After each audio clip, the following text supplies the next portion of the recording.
Hi dears. അപ്പോൾ ഇതൊരു ഞായറാഴ്ചത്തെ ഒരു വീഡിയോ കേട്ടോ. ഏത് ഞായറാഴ്ചയാണെന്ന് ചോദിക്കില്ല, അത് സീക്രട്ട് ആയിട്ടുള്ള കാര്യം കേട്ടോ. അപ്പോൾ രാവിലെ തന്നെ വെയിലൊക്കെ വന്നപ്പോഴത്തേനും അലക്കാനുള്ള കുറച്ച് തുണിയൊക്കെ എടുത്തൊന്ന് അലക്കാൻ പോവാണേ. അപ്പോൾ ക്യാമറയൊക്കെ പോയി ഒന്ന് സെറ്റ് ചെയ്ത് വെച്ചു കേട്ടോ. അപ്പോൾ ഇതിലെ അഭിനേത്രിയും മറ്റേ ക്യാമറമാനും ഒക്കെ ഞാൻ തന്നെ ആയതുകൊണ്ട് മറ്റേ പണ്ടപ്പറയല്ലേ സംഘഗാനം ഒറ്റയ്ക്ക് പാടിയെന്ന് പറഞ്ഞില്ലേ, അതുപോലത്തെ ഒരു സംഭവം ആയതുകൊണ്ട് ഞാൻ തന്നെ വേണമല്ലോ സെറ്റ് ചെയ്ത് വെക്കാൻ വേണ്ടി. നിങ്ങളെൻ്റെ വീഡിയോ ആദ്യമായിട്ടാണ് കാണുന്നതെങ്കിൽ ചാനൽ സബ്സ്ക്രൈബ് ചെയ്യുക, വീഡിയോ ഇഷ്ടപ്പെടുമ്പോൾ ലൈക്ക് ചെയ്യുക, ഷെയർ ചെയ്യുക, കമൻറ്റ് ചെയ്യുക. അപ്പോൾ അങ്ങനെ തകർത്ത് അഭിനയിച്ചുകൊണ്ടിരുന്നപ്പോൾ കേട്ടോ വീട്ടിലെ ഈ ഒരു പാർട്ടി ഓടി വന്നു എൻ്റെ ക്യാമറ തട്ടി താഴെ ഇട്ടു. ആ പോക്ക് കണ്ടപ്പോഴേ എനിക്കറിയാം തട്ടി താഴെയുള്ള പരിപാടിയാണ്. അപ്പോൾ ഇവന് ക്യാമറയൊക്കെ ഓൺ ആക്കുന്നതൊക്കെ അവനറിയാം. അതിൻ്റെ ഇടയ്ക്ക് നിങ്ങൾ മേളിലൊരു പൊട്ട് കണ്ടില്ലേ ആകാശത്ത്, ഇത് ഈ സംഭവം അതെൻ്റെ ഫോണിൻ്റെ മങ്ങൽ കാരണം സൂര്യനെ ആ ഒരു ഷേപ്പിലാണ് കാണുന്നത് കേട്ടോ.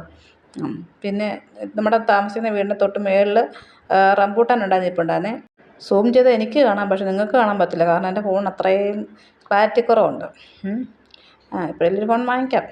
അപ്പോൾ അങ്ങനെ റംബൂട്ടാനൊക്കെ നോക്കി ഇങ്ങനെ നിൽക്കുമായിരുന്നേ. നേരത്തെ ഒന്നും എനിക്ക് റംബൂട്ടാൻ ഇഷ്ടമില്ലായിരുന്നേ, പിന്നെ എല്ലാവരും ഇങ്ങനെ പറഞ്ഞ് പിന്നെ എനിക്കിഷ്ടമായി കേട്ടോ. റംബൂട്ടാൻ പറിക്കാൻ പോയപ്പോഴത്തേനും ചേട്ടായി അവനെ കൊണ്ടുപോയില്ല. അപ്പം എല്ലാ പ്രാവശ്യവും അവനെ പറമ്പിൽ കൂടെ ഒക്കെ പോകുമ്പോൾ ഇവനെ കൊണ്ടുപോകുന്നതാണ്. അപ്പം കൊണ്ടുപോകാത്തത് കൊണ്ട് ചേട്ടാ എവിടെ നിൽക്കുന്നതിന് കാണാൻ പറ്റുന്നില്ല. അതുകൊണ്ട് ഇവൻ നേരെ ആ കോഴിക്കൂട്ടിൻ്റെ മണ്ടയിൽ കയറിയിരുന്നു. ഇതവൻ്റെ സ്ഥിരം പരിപാടിയാണ്. ചേട്ടാ മേളത്തെ പറമ്പിലോട്ട് പോകുമ്പം ഈ കോഴിക്കൂടിൻ്റെ മുകളിൽ കയറി ഇങ്ങനെ ഇന്ന് ചേട്ടായി നോക്കിക്കൊണ്ടിരിക്കും. കഴിഞ്ഞിടയ്ക്ക് ഇതിൻ്റെ അകത്തൊരു കുളവി ഉണ്ടായിരുന്നു. കുളവിക്കിട്ട് പോയി ഉമ്മയും കൊടുത്തത്. ഇപ്പം പിന്നെ സൈഡിൽ പോയിരുന്നു, ഭയങ്കര കരച്ചിലായിരുന്നു കുളവി കുത്തി കഴിഞ്ഞ്. അങ്ങനത്തെ ചെറിയ ചെറിയ കുസൃതികളൊക്കെ ഞങ്ങളുടെ ഡൂഡുക്കുട്ടൻ്റെ കയ്യിലുണ്ട് കേട്ടോ. അപ്പോൾ അത് ഈ ഇല കാരണം എവിടെയാണ് ചേട്ടായി കാണാൻ പറ്റുന്നില്ല. അപ്പം ഞാനിങ്ങനെ അടയാളം പറഞ്ഞു കൊടുക്കുക, അങ്ങോട്ട് മാറ്റി ഇങ്ങോട്ട് മാറ്റി എന്നൊക്കെ പറഞ്ഞു കൊടുക്കുക. കുറേ നേരം കഴിഞ്ഞിട്ടാട്ടോ ആ റംബൂട്ടാൻ ഒന്ന് കിട്ടിയത് തന്നെ. എൻ്റെ തോട്ടിയൊക്കെ ഒന്ന് ഒടിഞ്ഞു പോയായിരുന്നു. പിന്നെ തോട്ടിക്ക് പകരം തോട്ടിയുടെ അവിടെ കത്തിയൊക്കെ വെച്ച് സെറ്റാക്കിയിട്ടാണ് റംബൂട്ടാൻ പറിക്കാൻ വേണ്ടി കയറിയത്. അപ്പം അങ്ങനെ ഒത്തിരി കഷ്ടപ്പെട്ട് കുറച്ച് പറിച്ചെടുത്ത് ചേട്ടായി മേളിൽ നിന്ന് റംബൂട്ടാൻ എനിക്ക് ഒറ്റ ഏറായിരുന്നു കേട്ടോ. അപ്പം പിടിച്ചോളി നമ്മളെ കാത്തോളി എന്ന് പറഞ്ഞ പോലെയാണ് റംബൂട്ടാൻ എൻ്റെ കയ്യിലോട്ട് വന്ന് കറക്റ്റായിട്ട് ക്യാച്ചായിട്ട് തന്നത്. അത് കഴിഞ്ഞപ്പോഴത്തേനും കുറച്ചുകൂടെ പറിക്കാൻ നോക്കി കേട്ടോ. മൊത്തം കേടാക്കും, ഒരു സൈഡ് കറുത്ത് പോയേക്കുമായിരുന്നു. ഈ വീട്ടിൽ നമ്മൾ താമസിക്കുന്ന വീട്ടിൽ മാവും ഉണ്ട് റംബൂട്ടാനും ഉണ്ട്. ഈ മാവിൻ്റെ മറ്റേ ഉണ്ടാകുന്ന മാങ്ങയുടെ പകുതിയും കേടാ, ഈ റംബൂട്ടാൻ്റെ പകുതിയും കേടാ. അപ്പം ഞാനിത് മറ്റേ തിരുതിരി വഴിയേട്ടെന്നൊക്കെ പറയല്ലേ, അതുപോലെ ഒന്ന് തുടച്ചിട്ട് അതിൻ്റെ കുറച്ച് വെള്ളം ഒഴിച്ച് കഴുകിയിട്ട് കേട്ടോ റംബൂട്ടാൻ എടുത്ത് കഴിക്കാൻ പോകുന്നത്.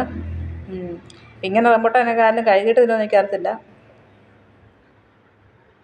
ഇതൊന്ന് പൊട്ടിക്കാനാണ് കേട്ടോ അടുത്ത പെടാപ്പാട്.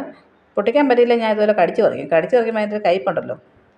പിന്നെ ഇത് റംബൂട്ടാൻ നമ്മുടെ ബഡ് റംബൂട്ടാനായിട്ട് പെട്ടെന്ന് അതിൻ്റെ കുരുവേന്ന് വിട്ട് പോരുമായിരുന്നേ. അതുകൊണ്ട് ഇച്ചിരിയുടെ കഴിക്കാൻ എളുപ്പമായിരുന്നു. അപ്പം അങ്ങനെ ഞാൻ കഴിച്ചു. ഇടയ്ക്ക് ചെറുതൊക്കെ ഭയങ്കര പുളിയുണ്ടായിരുന്നു, ചിലത് മധുരം ഉണ്ടായിരുന്നു.